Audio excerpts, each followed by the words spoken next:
Hello, today we are going to discuss about the use of experiential learning in social sciences. As you are aware, social sciences being a very interdisciplinary and a very rich field, wherein experiences play a very critical role in learning. Unless we are able to teach such that whatever we teach, we are able to relate to the experiences of the learner, learning doesn't become meaningful. They do not relate to what they have learned. So, as teachers, it is our primary duty to involve students in experiential learning through activities, through giving them experiences by field visits, such that they are able to learn by their experiences. Forming curricular connections with real life experiences makes the subject not only vibrant, interesting, but also makes it more meaningful and joyful in the long run. It also makes conceptual clarity a very easy task for the teacher while the student has engaged in any kind of experience. Let us begin now by looking at a famous Chinese proverb. Tell me and I'll forget. Show me and I may remember. Involve me and I'll understand. If we look at this quote, if you just, you're verbally telling a child something, the child may forget, right? And if you are looking at concrete materials, you show the child a demonstration or something, then the child will remember. But for understanding, you have to involve the child. That's what it means. Involve the child in activities, involve the child in real life experiences such that you can form curricular connections with what you are learning. Now, Dewey's main concern in education was a big gap between the experiences of a child and the concept imposed upon him in the formal education setup. As you are all aware, John Dewey is famous for pragmatism, the entire philosophy of pragmatism which he gave, and wherein he talks that it's very, very important that any education which is given to the child is related to the experiences of the child. Otherwise, there is a disconnect between what you are teaching the child and what the child is able to understand. So, we have to bridge this gap between the experiences of the child and what is the discourse in the classroom teaching learning. He believed that this disparity stunts a child's natural experiences and abilities, forcing him or her to fall in line in the formal education system without questioning what constitutes his or her context. And this makes learning very dull and very monotonous, right? Because if you keep the child learning in a classroom very away from his or her natural experiences, the child will have no choice but to, just keep on repeating, either rote memorizing and not forming any kind of connections with what he is learning. And many a times children do not even know why are they being taught what they are being taught and how will it be useful in their future lives. How will they use that learning in life per se, right? So, Dewey further says that experience occurs continuously because the interaction of the live creature and environment conditions is involved in the very process of living. See, we all experience life day in and day out. It is a continuous process. You are interacting with your environment and you are very involved in the process of living. While you are living, your day-to-day life experiences, right, become a part of your own learning. And Dewey says, development means transformation. That reconstruction or reorganization of experience which adds to the meaning of experience and which increases the ability to direct the course of subsequent experience. So, that means through my experiences, whatever I learn today, I am able to understand that through that experience, and those experiences help me to understand my reality in future, right. So, once you have prior experience, the next experience you are able to find connections with your experiences and thus you are able to understand your reality better, right. So, ultimately what it is, you are understanding and learning by the reorganization of your experiences, making your learning more concrete, more meaningful and long term. Now, experiential learning, as the term suggests, is a strategy used in learning by experience. That means when you are talking of experiential learning, you are basically talking of learning by your experiences.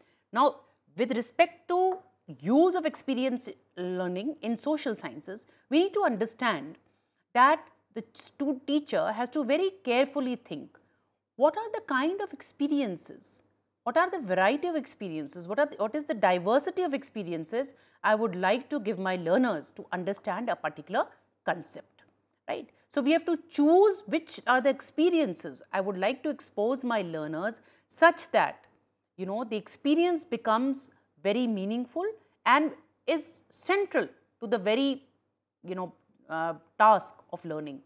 Now, this strategy allows for field work, connecting learning to real life situations. Here you can use concrete experiences to understand the new ideas and concepts and use the feedback to validate the new concept. For example, when you're talking of experiential learning, suppose you're talking or teaching about democracy. So, in democracy in action, you may start with the process of choosing a government. You may begin with understanding the dynamics of elections. You may take the students for a visitation to a election commission's office. Let them understand the nuances of how the commission works to ensure free and fair elections. Another thing, for example, suppose you're teaching the hierarchy with reference to how a particular ministry works. So, you may take them to the ministry and show them the different parts of the different departments so that they see how exactly the working of a particular governance system takes place. So, these kind of experiences are very, very important. For example, in economics, if you are teaching banking, now it is very, very important to take the students to a bank, let them see how different people facilitate the customers in the bank and how their roles and responsibilities are distributed and how the work takes place. How has banking changed over the years? All this is a part of experiential learning. For example, in history, just imagine looking at monuments through pictures and having an experience by going to the particular monument. They are very different things, right? If you are talking about, for example, the Qutub Minar, or if you are talking about the Taj Mahal, or if you are talking about the Humayun's tomb, so on and so forth, you need to not only show them the pictorial representations, but in order to appreciate the art, the architecture, the history behind them, it is important that you take them for field visits. Through these field visits, when they experience through the field visit the monument, its architecture, how the entire monument has been built, the history behind it and the economics behind it and the social context which was there, you can have an entire itinerary drawn wherein you tell the students to have a pre-research module in place so that they research about the monument and then you take them to the monument so that they are able to appreciate whatever they have learnt in theory. So, this strategy allows for field work, connecting learning to real life situations. Here you can use concrete experiences to understand the new ideas and concepts and to use the feedback to validate the new concept. So, it is very important that through experiences the learners are able to understand the concepts which are being taught. Going further, now experiential learning particularly is the process of making meaning from direct experience. It focuses on learning process for the individual. For example, an example of experiential learning we just discussed is going to the parliament and learning through observation and interaction with the functionaries there to understand the working of a parliamentary democracy as opposed to reading about it from a book. I am able to look at the book, I can see facts, I can just pick up concepts, but to understand and relate to those concepts, the first hand experience is the best. Wherever you can give the first hand experience, learning becomes very, I would say, concrete and you are able to retain what you have learnt by making connections. You do not forget because you have been involved in that experience. Thus, one makes discoveries and experiments with knowledge first hand. Instead of hearing or reading about others' experiences, you may hear stories, you may hear narratives, but there are some things where experiential learning works best. So, the teacher has to carefully select that which are the concepts where direct experience can be made a part of the teaching learning exercise. Meaning making becomes easier if the individual has direct experience with reference to the concept being elucidated by the teacher. Now, experiential learning can be highly effective educational method provided it is done in a very systematic manner. Provided you choose that these are the kind of experiences I would like to give my learners very carefully, right? And when you organize that experience also has to be organized very systematically such that it becomes meaningful for the learner. That means a lot of homework goes in before exposing the child to any kind of experience or the student to any kind of experience. For example, if you are taking them for a parliamentary visit, you have to have all the preparations in hand. You have to tell them which house you would be visiting. For example, in case of India, whether you are taking them to the Lok Sabha, whether you are taking them to the Rajya Sabha, what are the protocols they would have to observe, what is the behavior which is expected of them, what may they observe there. Let them be mentally prepared with what they may observe there, and then ask them to maintain a reflective journal, write about their experiences, and then you can brainstorm on those experiences so that learning becomes very meaningful and they are able to understand what exactly did they engage with in terms of this experience. So, experiential learning engages the learner at a more personal level by addressing the needs and wants of the individuals. Experiential learning requires qualities such as self-initiative and self-evaluation.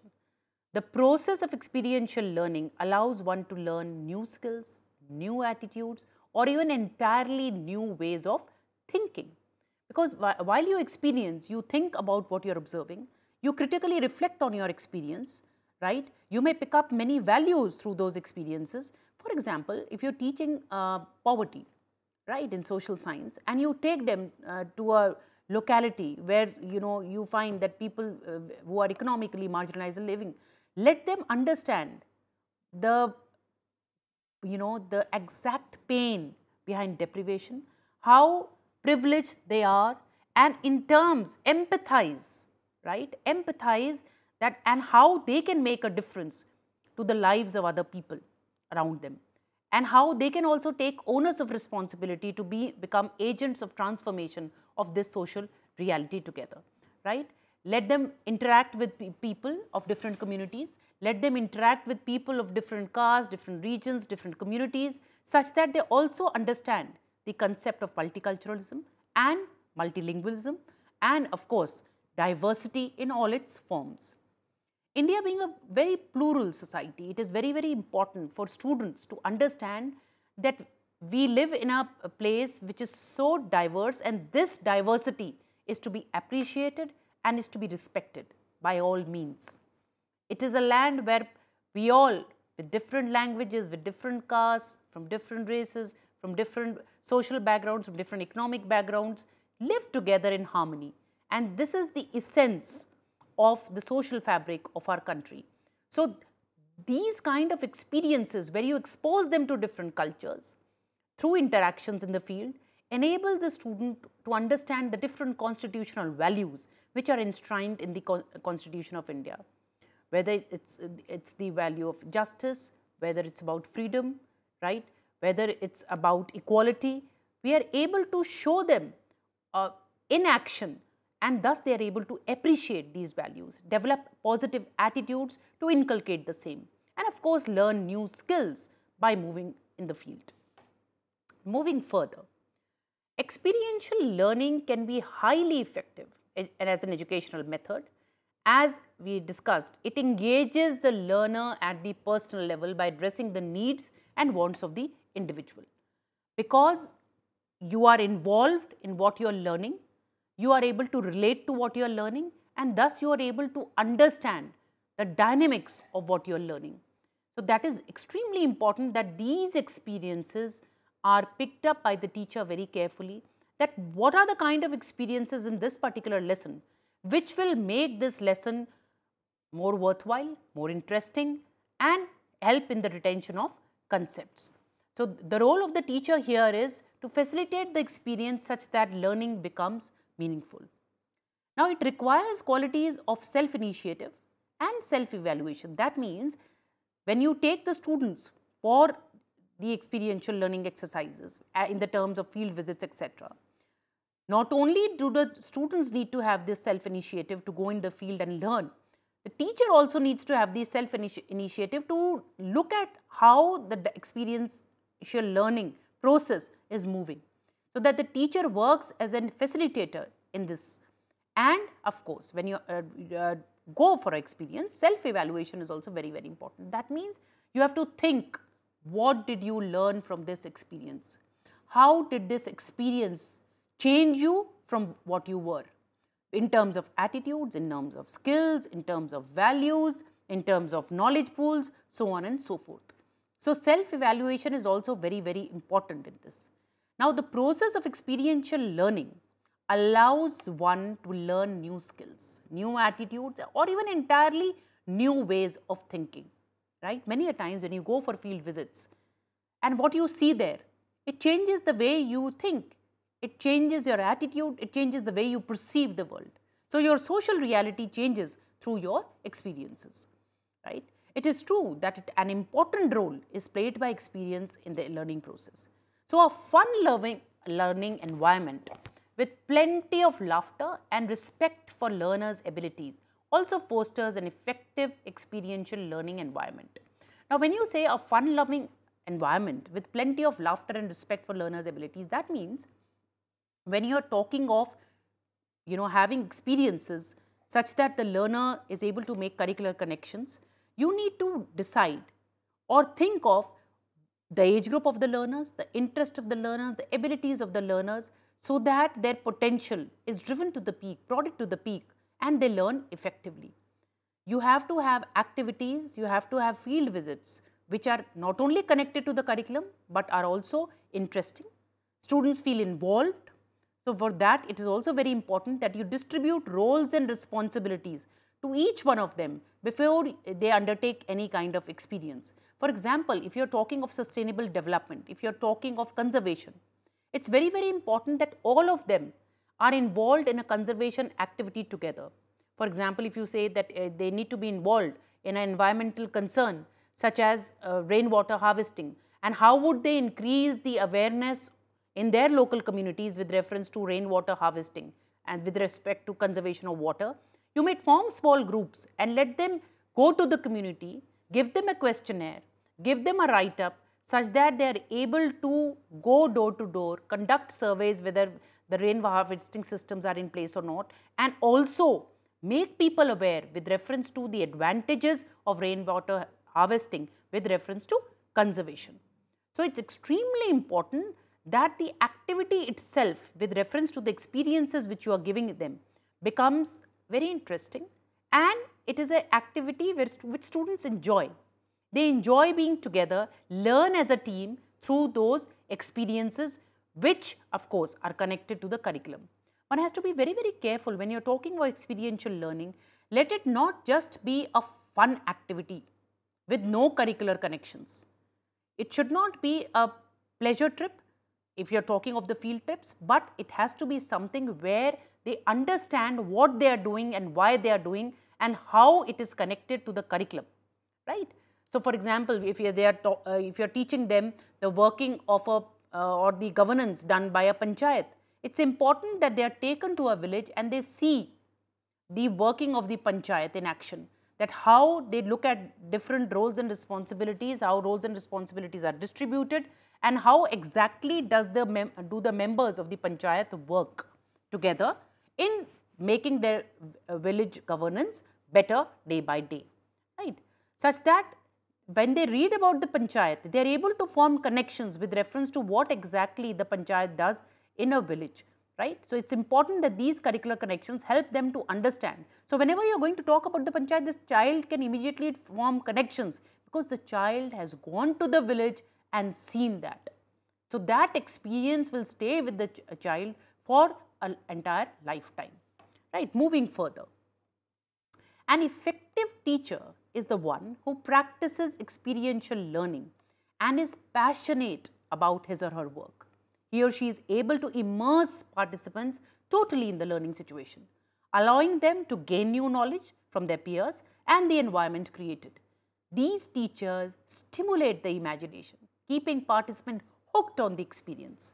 In addition to standard written and visual materials, learners with different types of learning styles and strengths can be accommodated by providing direct experience.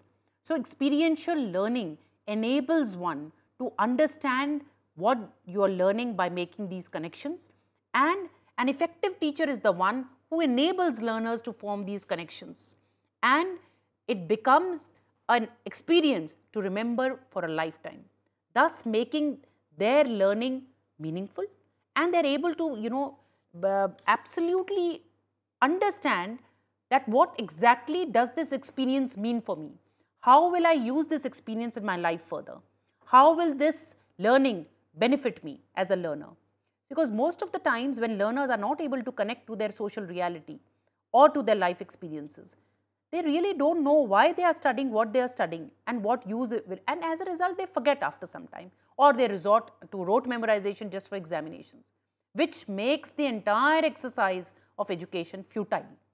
So, let's together make social sciences a fun-loving place, a place where students learn through their experiences inside and outside the classroom, and it becomes a joyful and meaningful experience for each one of them. So, I hope each one of you is going to indulge in experiential learning in social sciences. Let us move further with reference to the process involved in experiential learning once again. While using this strategy, you have to first identify the concept which has scope for fieldwork or observation, right? Plan for fieldwork and provide as far as possible first-hand experience to students. Thirdly, based on their experiences, get the feedback and pool the information. It's very, very important. Let the students arrive at the meaning of the concept and processes, if any.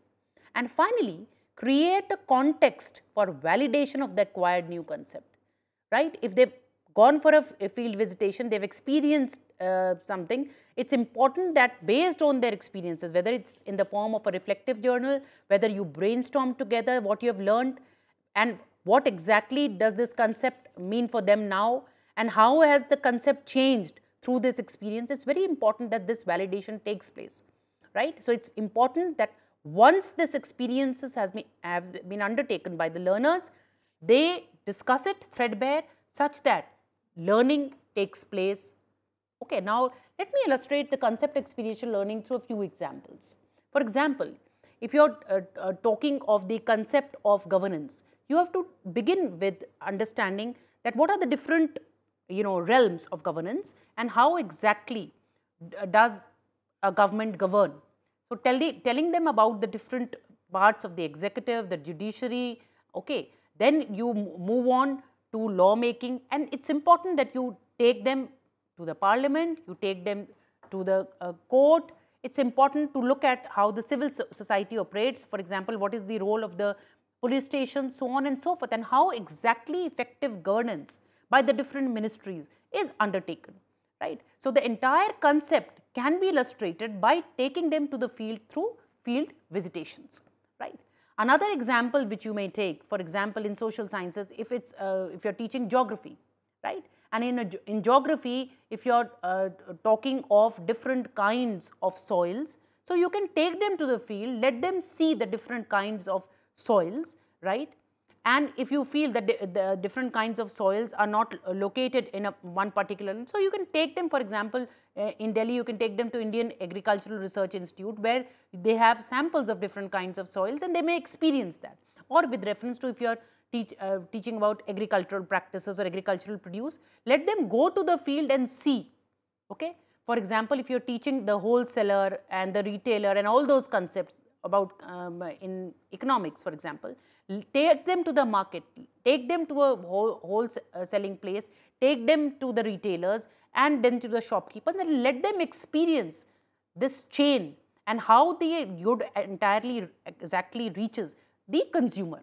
So, it's important to illustrate this concept by experiential learning. Not giving them the experiences, many of us, while we grow up, we do not even know how exactly the bank works. You start understanding about banking either when you start earning, or if By God's grace, you've been lucky and you have an account, you have to operate that account, you may learn something.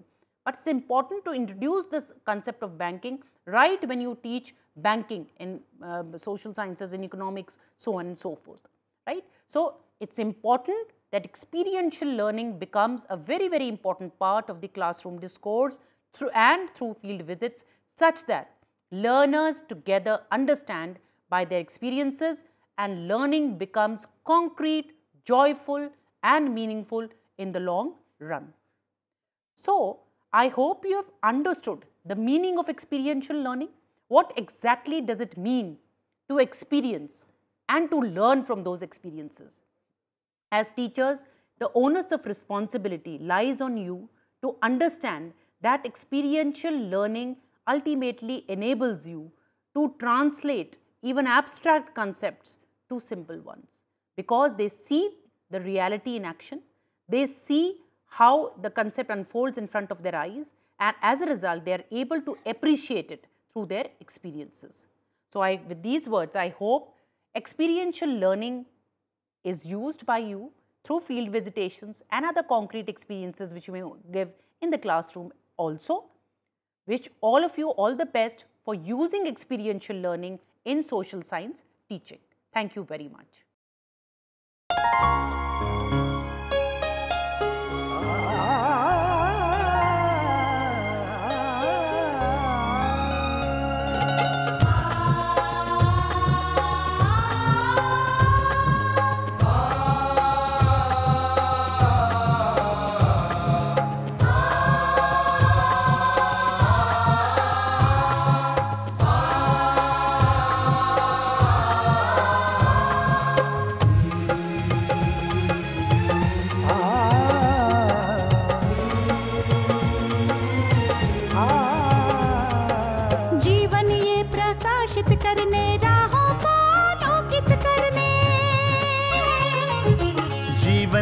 प्रकाशित करने राहों को आलोकित करने, हम अपना दीपक स्वयं बने, हम अपना रास्ता स्वयं चुने। हम अपना दीपक स्वयं बने, हम अपना रास्ता स्वयं चुने। जीवन ये प्रकाशित करने राहों को आलोकित करने।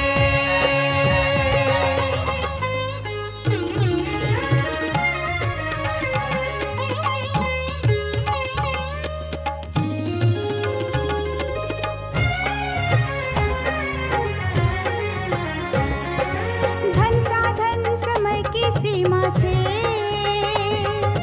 विद्यालय जो मुक्त हो, धन साधन समय की सीमा से विद्यालय जो मुक्त हो। कभी पढ़े हम कहीं पढ़े वे विषय की लोच से युक्त हो, कभी पढ़े हम कहीं पढ़े वे विषय की लोच से युक्त हो। मित्रों हम उठे और जागे, मंजिल आने की ध्वनि सुने, हम अपना दीपक स्वयं बने, हम अपना रास्ता स्वयं चुने। जीवन ये प्रकाशित करने राहों को आलोकित करने।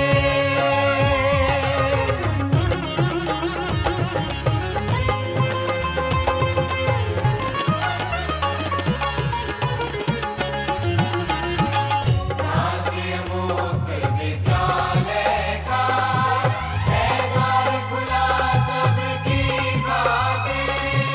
शिक्षा परीक्षा का अवसर एक बार ही क्यों मिलता फिर।